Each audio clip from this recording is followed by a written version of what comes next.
Traders, how are you? With Marcello, founder of the Day Trading Academy. Today we're doing the recap of what happened in the world last week in the financial markets. We have blackouts, even 911 services are down in Canada. Huge internet outage. We have the second largest city in Germany talking about rationing hot water. And we even have Elon Musk pulling out. You get the joke? Anybody hear the news about the news kids? Let's get started.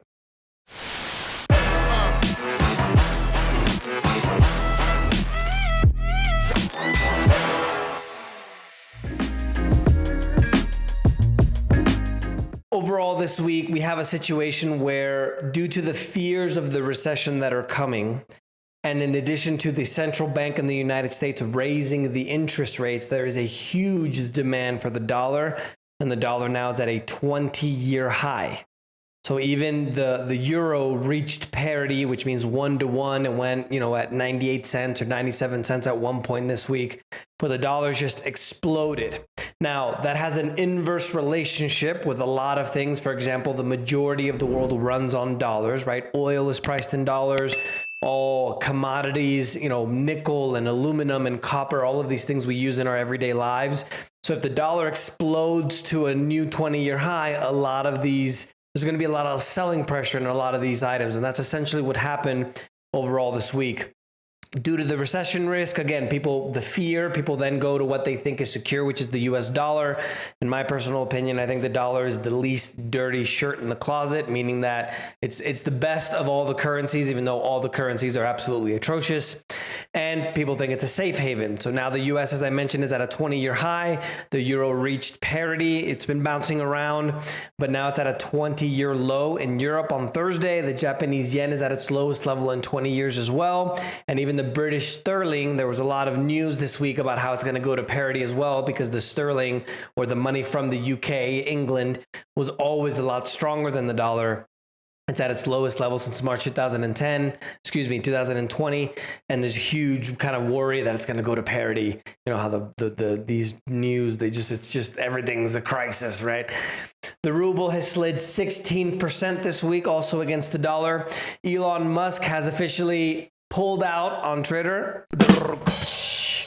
If you guys didn't hear the other news as well, as he had a pair of kids with an executive during the time where he was with his girlfriend, the young lady Grimes, I forgot her name. And then he joked about it on Twitter, talking about how the drop in the population rate, people not having kids, basically, he's doing his best to help with that population crisis. 9 kids now, if I'm not mistaken.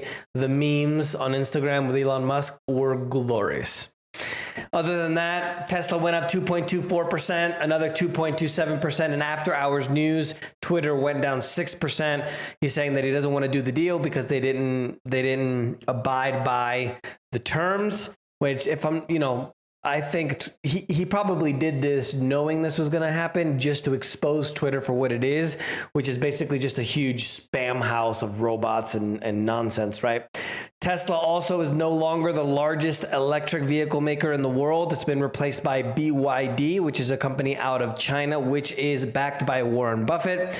The BYD company out of China sold more than 641,000 vehicles, while it's a 315% increase, while Tesla only delivered just a smidge above 564,000. So it's literally almost about 100,000 more vehicles, and that'll probably go up and down. Tesla had a lot of problems with the lockdowns in China, sales disruptions, et cetera, et cetera.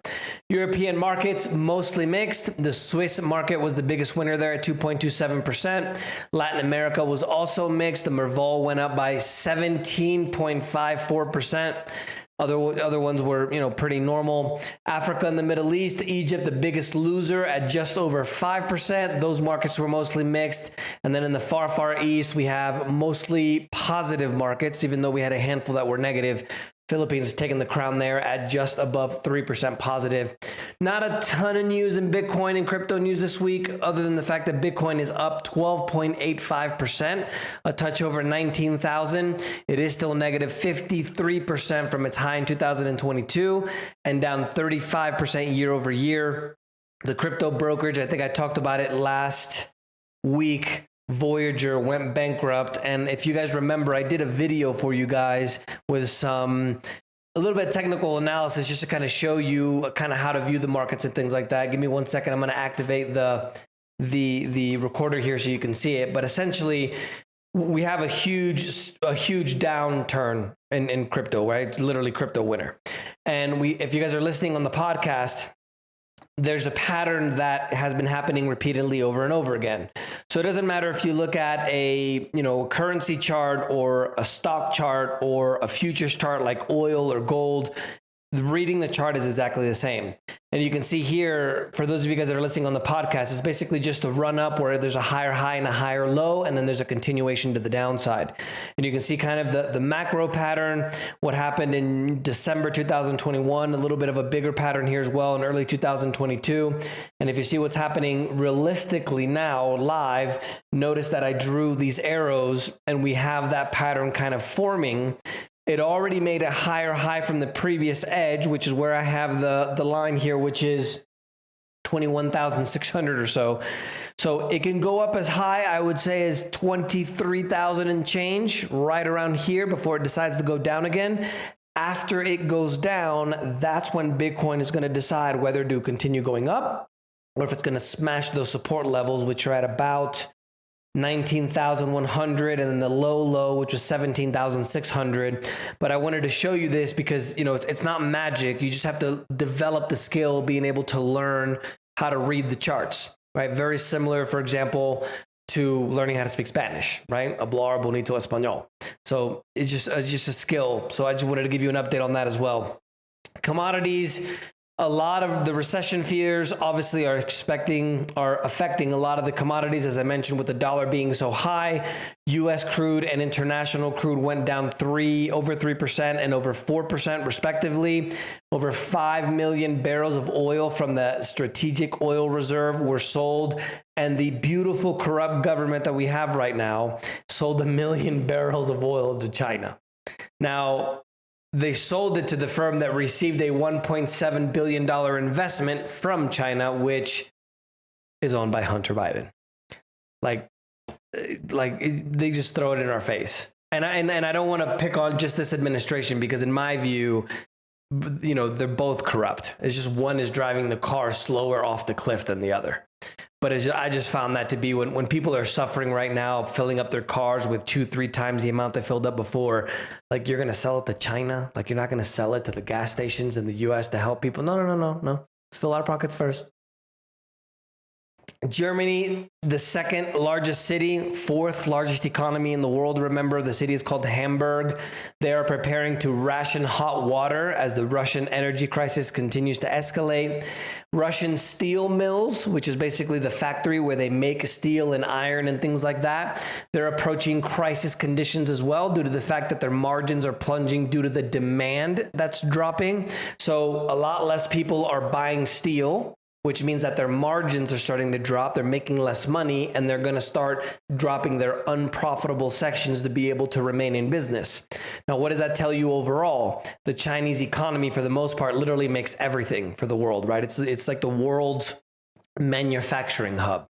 And so if people are ordering less steel from China, not everybody, but generally, right? You can use this kind of as a sample, a big sample size for the world economy. If a lot of people are buying less steel, that means that they're preparing for the recession that they think is coming, although the US may already be in a recession, which means that the second largest economy in the world is not doing well because one of their sectors is starting to go down by quite a bit, which gives us an indication of the global economy as a whole, which is, as they say in Spanish, not bueno. The authorities in the Netherlands on Wednesday are launching an official investigation into the heated night of farmers' protests north of the country. They were putting excrements of animals on the politicians' offices. Go farmers.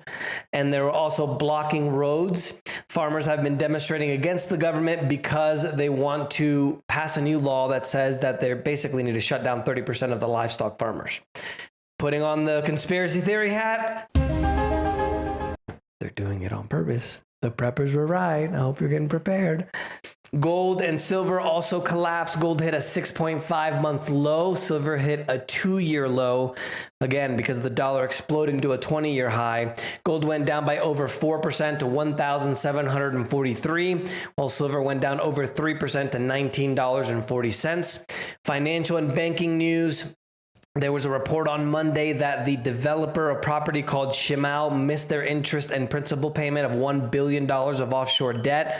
If you guys remember what happened with Evergrande, which is the largest property developer in China, going bankrupt essentially and getting bailed out by the Chinese government. This again is not good news because remember, this is the second largest economy in the world, and the real estate sector in China is one of the largest parts of the economy in China as well. They have $1.7 billion worth of bonds internationally and $1.4 billion worth of bonds locally inside of China. And this is big because let's say that this company just goes bankrupt and the international investors don't get their money back. Well, what happens, for example, when we have other situations like Russian debt that isn't able to be paid because of the sanctions by the West? In addition to the crisis that we have in Sri Lanka right now, there's a $250 billion debt bomb that's literally starting to brew because these countries are just going bankrupt. They're not making their payments on their debt, Russia and Sri Lanka. And Sri Lanka is going through a huge civil war now due to the fact that they literally went in and took over the presidential palace, and they were throwing a party in the pool in the presidential palace, and they were literally hunting rich people and just like stabbing them to death. It's horrible, and I hope we don't get to that point in the United States. But as I mentioned to you guys 2 years ago during the pandemic, I think the next 10 years we're going to have a lot of economic problems, a lot of environmental problems, in addition to a lot of social problems. Now, I know it's a lot of negative news, right? But remember that in these times of crisis, it's one of the best times to invest and make money. During the Great Depression in I got a lot of flack in the comments last week.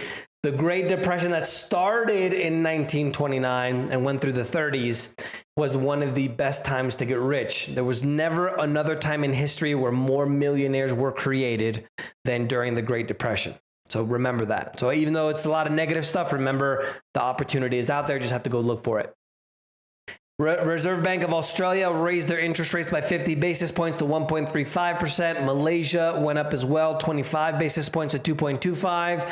And South Korean data from the CPI, which is the Consumer Price Index, went 6% versus a year ago, and it rose at its fastest annual rate in 24 years. So now South Korea isn't necessarily one of the biggest economies in the world, but the last number that I checked, they're the 6th largest exporter in the world. So it's a major economy. And even they're being affected by the inflation because obviously the price for the consumer is going up at such a fast rate that's going to affect people going to spend money. And remember that in most of the developed countries around the world, which is most of the world except basically Africa and a handful of countries in Asia, the majority of the economies in the world are consumer spending. In the United States, for example, it's almost 70%. Euro hit the lowest level against the dollar since 2002 on Tuesday. Again, the fears with a recession. People are thinking that the US dollar is a safe haven. I think this might be a bull trap, meaning that it's kind of like a bubble going to the upside. Same thing that happened during the crisis in 2008 and 2009. And, it's going to come back down. And I think it's going to come back down probably as fast as it went up. The USD is up 9% against the euro just this year. And it's literally reached almost basically parity this week, which is 1-to-1. Time to buy property in Europe. US, whoa. I accidentally hit the drop the seat button. For those of you guys listening on the podcast. And if you guys have questions, leave them in the comments there with hashtag Ask Marcello. I haven't raised the price of the like button yet, so hit that like button, smash it. It helps a lot with the algorithm, and share it with a friend. Obviously, a lot of you guys have been giving me great comments on the videos, so I'll definitely keep it up. There is a recession indicator, which is the interest rate on the debt from the United States between the long term and the short term. So essentially, if we have the interest rate from the long-term debt, like the 10-year note and the 2-year note, when they invert, meaning that the interest rate on a 2-year, for example, goes above the 10-year, right? When they inverse, that essentially means that it's an indicator for a recession, which basically just happened. So we're probably heading to a recession. And remember that last week, the Atlanta Fed, which reports real-time the economic data, we most likely are already in a recession because the information they reported in real time shows 2 quarters of negative growth, which means that we're technically in a recession. I mentioned the debt bomb already. Political news, British sterling hit a day's high on Thursday after the Prime Minister Boris Johnson decided to step down. More than 50 of his government ministers essentially they resigned within 48 hours. So he basically decided to resign. So now there's another crisis in one of the largest economies in the world. And unfortunately, the former prime minister from Japan, Shinzo Abe, was shot and murdered in Japan by a gunshot out in an event as it was doing. And, remember that guns are illegal in Japan. Whatever you want to make of that. Economic news, the July Centix Economic Index on Monday indicated that the investor morale across the Eurozone, which includes 19 countries, is at its lowest level since May of 2020.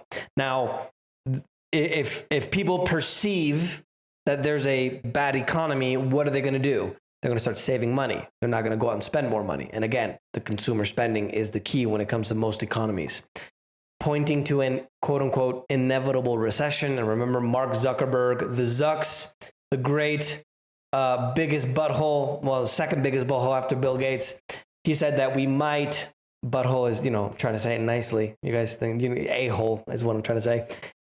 He said that we are entering into probably one of the worst economic recessions in recent history.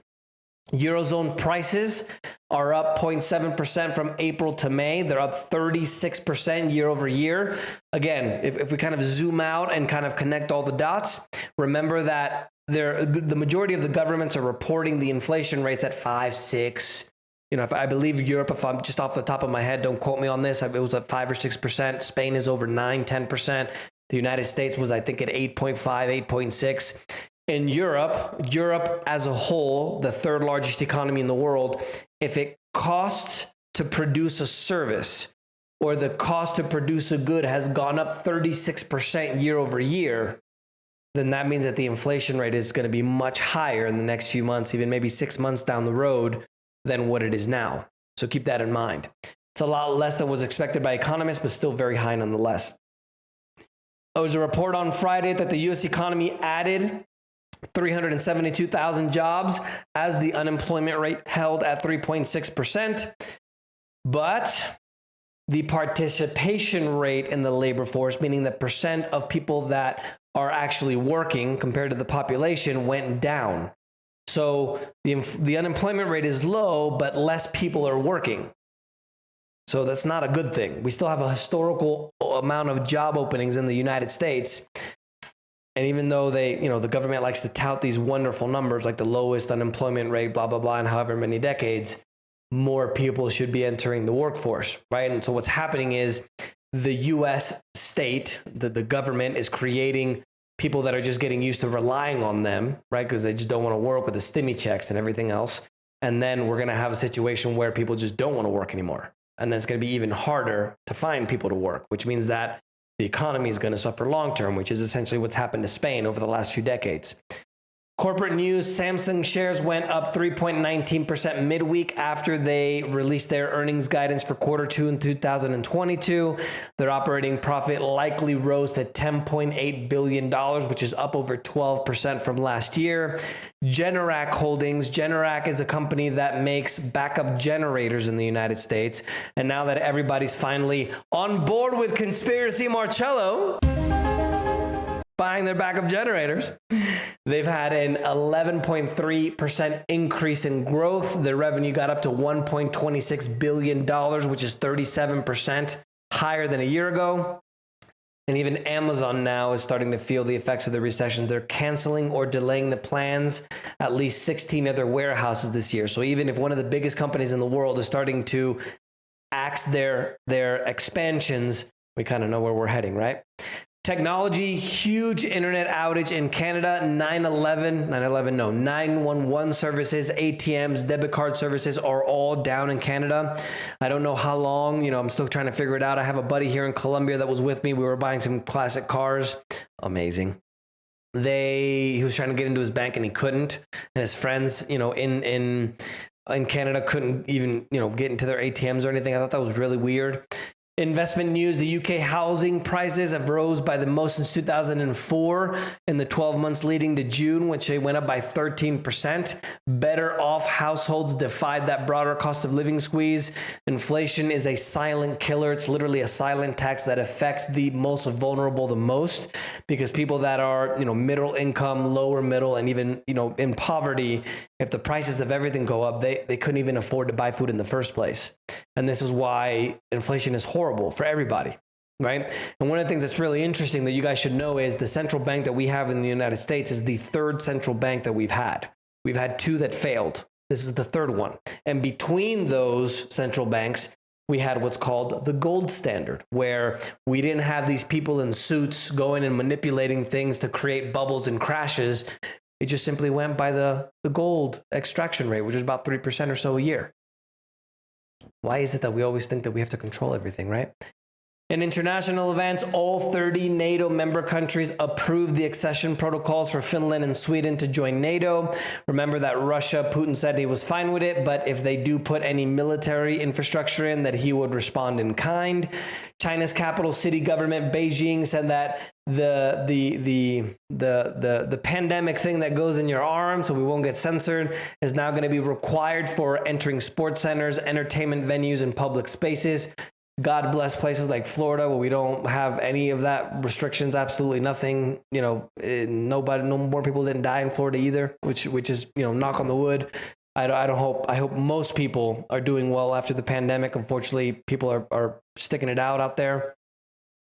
And in the G20 meeting, which is the 20 largest economies in the world, foreign ministers called for the end of the war and grain blockade in Ukraine.